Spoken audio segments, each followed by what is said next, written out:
Hello, everybody. This is Stacy from Bioenergetic Resources, and I just want to welcome you to Relationship Toxicology. We appreciate you guys joining us, and now I'd like to go ahead and introduce Dr. Donna Embry. Welcome, everyone. I've got an exciting topic tonight, and this is the first of its kind in our webinar presentations. Tonight, we're talking to everyone. Normally, we are focused more on working with healthcare practitioners, and I run the International College of Bioenergetic Medicine. And so with that, bioenergetic medicine is all about treating the whole body. And so we really focus on restoring the body's innate capacity to heal itself. Did you know it was capable of doing that? It absolutely is. So part of that is restoring the flow system. The body is a flow system, and disease is a result of a blockage in a flow system somewhere. So we're looking to identify the blockages on the individual and then provide them with what they need in order to heal. So we look at physical toxins, we look at nutritional deficiencies, and when we're looking to fully restore health, we have to look at the environment, the relationships. We now know through new science that it's not the genes that control health. It's actually the environment that impacts the genes. So the genes are going to be it's actually my mother trying to get onto the webinar, so I'm silencing my phone there. So back to what I was saying, epigenetics. We now know that you can have a gene, but whether it expresses the disease or not is determined by the environment. So the environment actually pulls the trigger. If somebody lives in a stressful environment, whether it's at work or home or both, and they're constantly gripping and contracting, it's going to prevent them from being able to fully heal because our body's designed to live in a state of flow.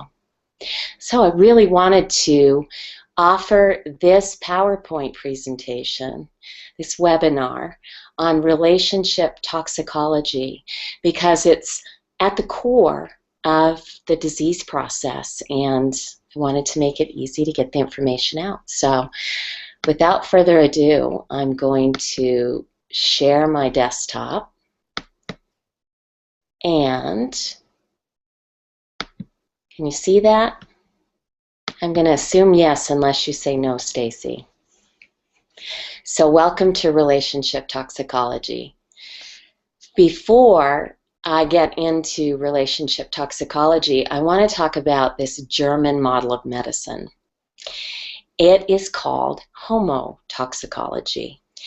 And I love it because it really talks about how the body becomes toxic and dies, or how it releases toxins and comes back to a state of health.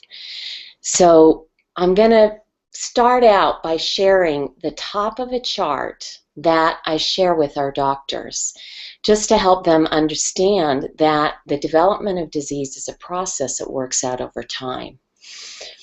So here's the chart, the table of homotoxicosis.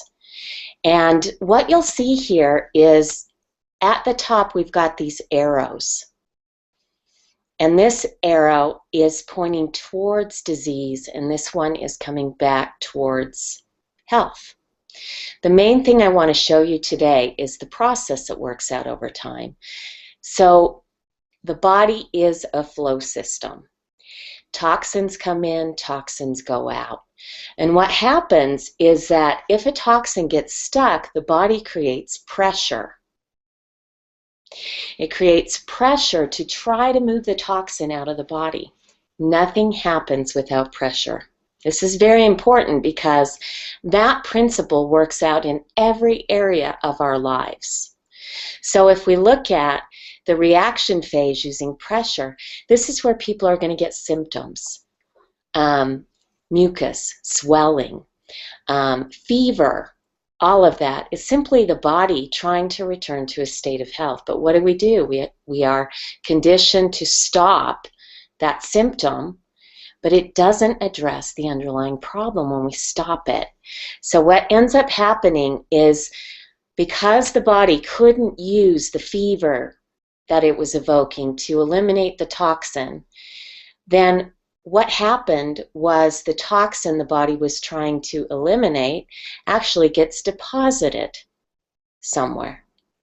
And then eventually new toxins come in, and if the deposited toxins don't get sent out, then we end up getting layers of toxins. And then the tissue begins to degenerate, and then cancer develops. Cancer is a natural biological process that works out in a body that has a compromised flow system. So, through our college process and the doctor's learning, they learn how to assess where the body is in the process of creating disease or in creating health, and they restore it back to that. So this basic principle that we see that works out in the design of the body can be transferred over into many different areas. And I love to use it as an analogy of relationship toxicology. One of the most overlooked contributing factors to dis-ease is a toxic relationship.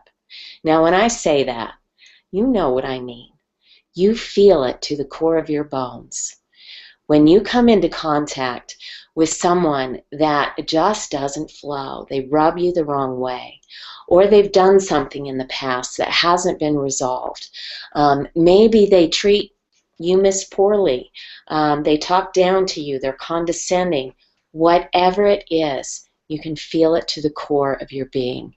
Even if you say, I'm just going to ignore them. No. When you say that, you're still bound to them, because you're having to change what you're doing to avoid them. So I want to look at some really simple things that you can do to be able to release those ties that bind. Anytime our body contracts or we focus on what's not working, or we feel like we're under a state of attack, it turns our immune system on. So many of the disease processes that you're working with today, in your own families, in your own body, have to do with these toxic relationships. So let's look at what we can do. Let's look at how you can navigate toxic conversations and interactions in a way that will allow you to leave these situations better than you found them. Relationships can heal. We're often taught that you just avoid, or you run away, or you choose who your friends are. But some of these toxic relationships are our biggest teachers, because if we can learn to live a life of ease and flow in the midst of other people, in the midst of their habits, and we can let them do their thing, and we maintain this untroubled heart, that's what the body needs. Because the body heals when it's at a relaxed place. It's the relaxation response. And many people are locked in the fight or flight. And doesn't this picture show a good example of the fight or flight? So, drum roll. I want to introduce you to relationship toxicology. What we're going to do is, first we'll look at how relationships start out and they're passionate and joyful. Those are the ones normally that you form along life's path. But then you've also got these relationships that are family relationships. But most often, a relationship becomes toxic over time. And so the first part here, we're going to look at how relationships become toxic. And then after we go through this, we're going to look at how to take that toxic relationship and turn it back into a relationship of flow, where that relationship actually feeds both of you, where you don't have to change and compromise. You can be yourself completely and fully in relationship. And you can learn how to work with the rhythms and cycles of life and how to live and let live. There's a reason why there's some of these great sayings out there. So I want you to think back to that relationship. Let's think of one that developed that was immediately passionate. Remember that one? Maybe it was your first love. Now remember when you first saw that person and started to develop a relationship with them, you could not get them off your mind. They completely filled your world. Remember that? So if we look at relationship toxicology, over here is a relationship of flow. Easy, joyful interactions. The person walks on water. The flowers are brighter. Everything is better because they are in your world. All right? Got a hold of that? Now just think about that relationship and the first time a difficult situation came up, or a heated discussion, or maybe there was a discovery that they wronged you or something, whatever it was. That is pressure, right? You feel it in your bones. Well, if this pressure isn't handled in the right way to allow that situation to build a stronger relationship of flow, if you don't address it, if it gets shoveled under the rug, then you start to create a blockage here. And so if you end that argument in blame, or that interaction or the conversation, or maybe there was no interaction, maybe you got a perception about them from someone else. And if the relationship turns into blame, that's finger pointing. You are reliant at that point on that person living differently, being differently, in order for you to be able to live free, right? So there's poor communication. The filter gets dirty. Feelings are hurt. And next thing you know, you're either quitting the relationship or you're avoiding it. But usually this happens after you go through these different phases first a few times. So let's say that you had one interaction, you kind of swept it under the rug. Now you're constantly seeing that person through a dirty filter. You perceive them differently, right? There's this filter that's on. So another issue comes up, right? Difficult, heated situation. If that's not resolved, now you have another layer, and another layer, and another layer, and another layer. I like to say, in a relationship, there are actually three components, three beings there. There's you, there's them, and there's a space in between you. And it's both of your jobs to keep that space clean and clear. Easy. It really is. If you're living fully in your body, you can feel when there's something that needs to be done or said. Sometimes the first step is an internal process, and then you share. But the last thing that you would want to ever do is let that space between you become toxic, less than clean and flowing. Because if you do, you've just walled yourself off from a deeper connection and a richer, deeper relationship there. How many of you have a toxic relationship? It's one, if you find yourself walking on eggshells or hiding who you really are, from another person. Or maybe you've gone in the other direction and they bug the heck out of you. And you're constantly analyzing and criticizing. Those are big issues. So toxic relationships work on both sides. There's never a victim there. There's always two people playing the role there. So when we look at relationship success, a little bit different. Starts out the same, right? You'll notice on the relationship toxicology chart, we end in red, right? Stop, going nowhere, dead end, no flow. Yeah? So we move from blue is a color about communication. And so there's flow and there's this openness and this connection.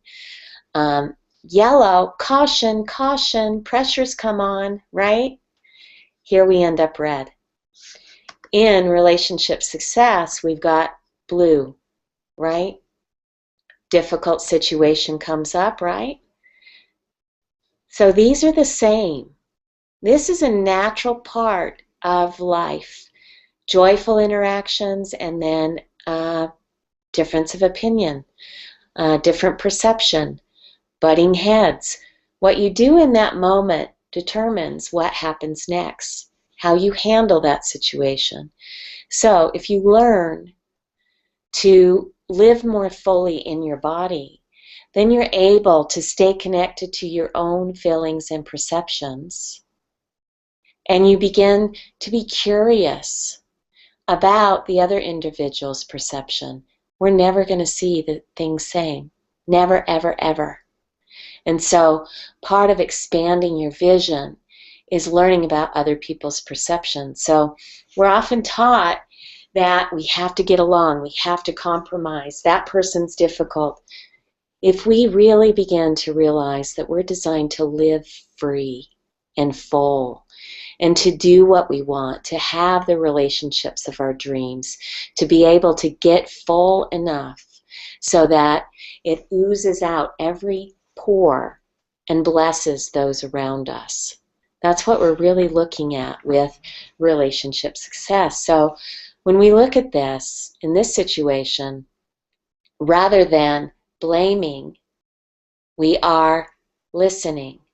We're responding rather than reacting.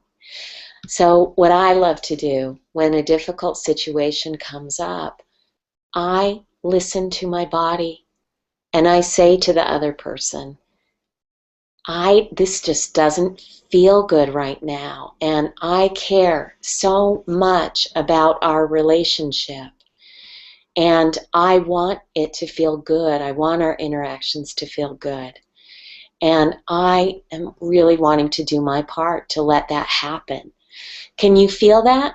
Taking responsibility for that. Now, the first time you do that, if the relationship has really been out of balance, you might get a little bit of back pressure where they're going to respond to, yeah, I bet it doesn't feel good. You're up, or whatever. Stay with it. Be willing to hold steady through the discomfort, but to really state the truth that you want this thing between the two of you to feel good.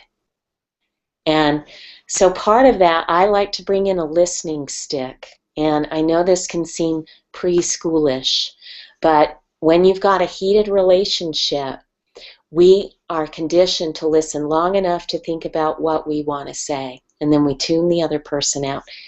That builds more walls and more conflict. So a listening stick, you can just use a pencil. Have the person who's talking hold it and let them talk until they're done. There's something that happens energetically. And remember, we are bioenergetic beings. So energetic, when you let someone finish speaking, they feel heard. They feel seen. And you feel them empty all the way out. And when they're done, they're ready to listen. And so you give them your full attention. You hear them all the way out. Watch your body language. If it starts to flinch, hold steady. breathe and anchor deeply into your body. And from there, you can really begin to let them empty all the way out and then say, oh my gosh, I had no idea you were seeing it that way. And here's my perception. You will be amazed at how they're seeing the situation. So it takes a little bit of practice, but when you listen to each other and you remain calm, the person, both people are inspired to co-navigate the situation. So it's all about, rather than blaming, which is a victim state, back here you feel unheard, judged, limiting assumptions are formed, and that space in between the two of you gets bigger and bigger and bigger. Here, we're taking responsibility for our own experience, and that moves into a partnership where you can have a deeper connection. I don't care who this is. I practice this with my mom, my dad, my siblings, just any difficult relationship I've ever had, because I believe that we are here to have the deepest, richest relationships we possibly can during our lifetime, to leave things better than we found them, to help each other, to realize that it's safe for us to shine our own lights and be who we are, and to allow other people to do the same. I know there are difficult situations where there's abuse, where there is addiction. All of these are symptoms of not being heard, not being seen.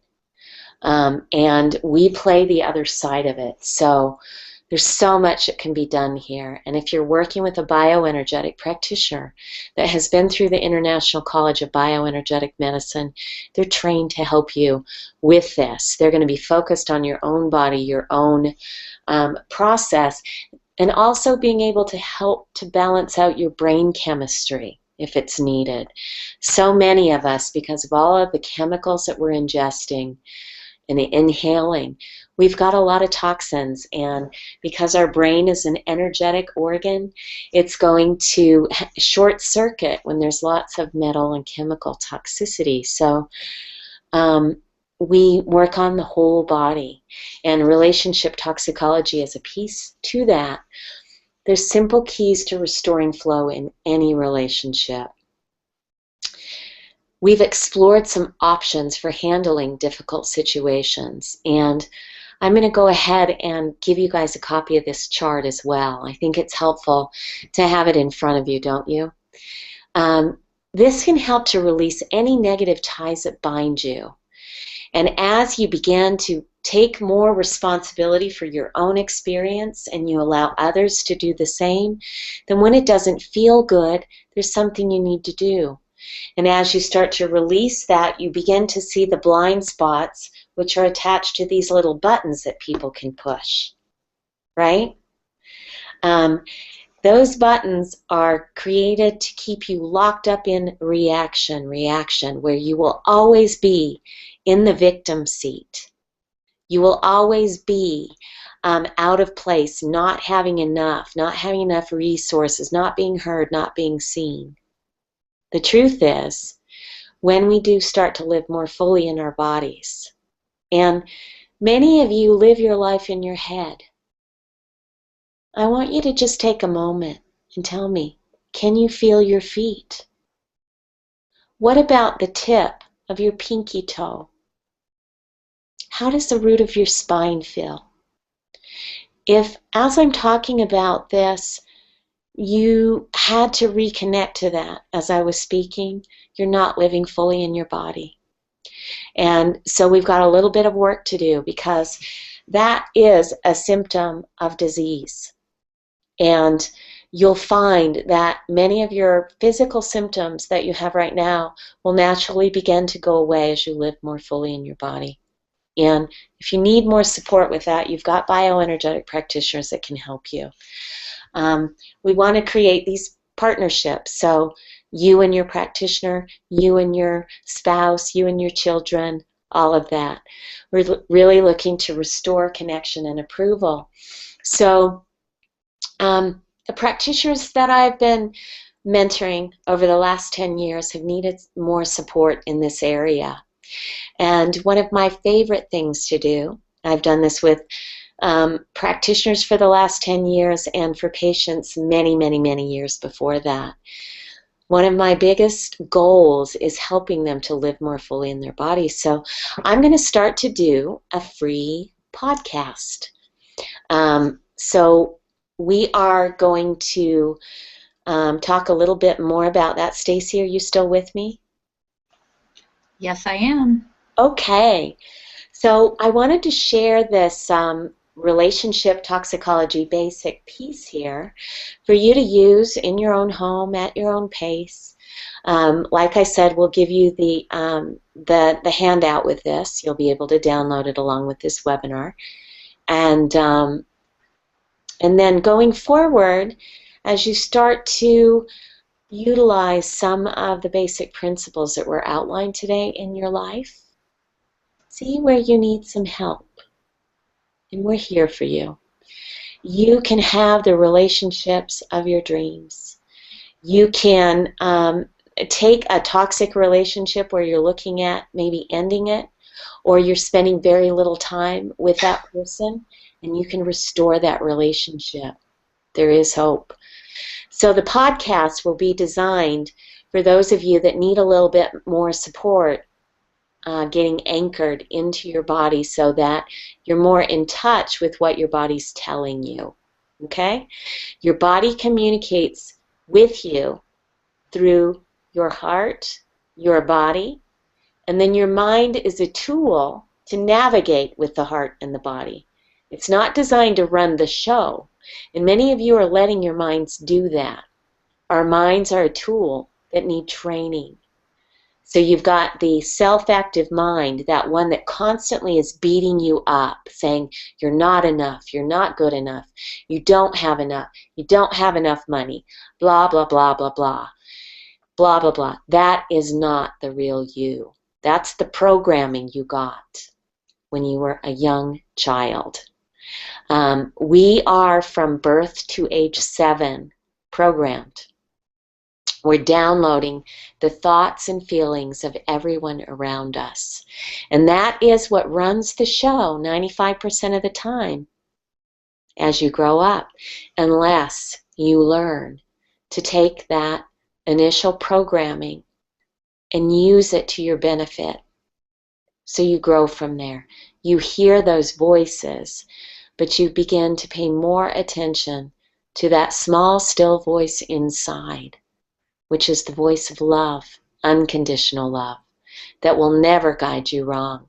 And it's there within you as you begin to live more fully in your body, which is what we'll be talking about through these podcasts, and how to begin to work with your self-active mind in a way that leaves things better than you found it. So it's an integrative way of living, body, mind, heart, all together in one place. And from there, you can live in a very slowed down pace where you can have a lot on your plate, a ton on your plate.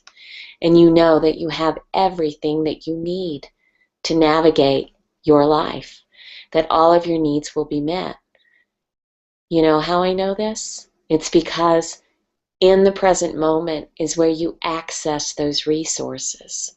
And if you're not living fully in your body, you're not living in the present moment, where you have access to that inner guidance, where you can navigate and see the resources and the doors that are opening all around you in a clean, clear way. It also allows you to have a richer, clearer relationship with everyone, because you find this richness in the silent spaces. Rich, rich, rich.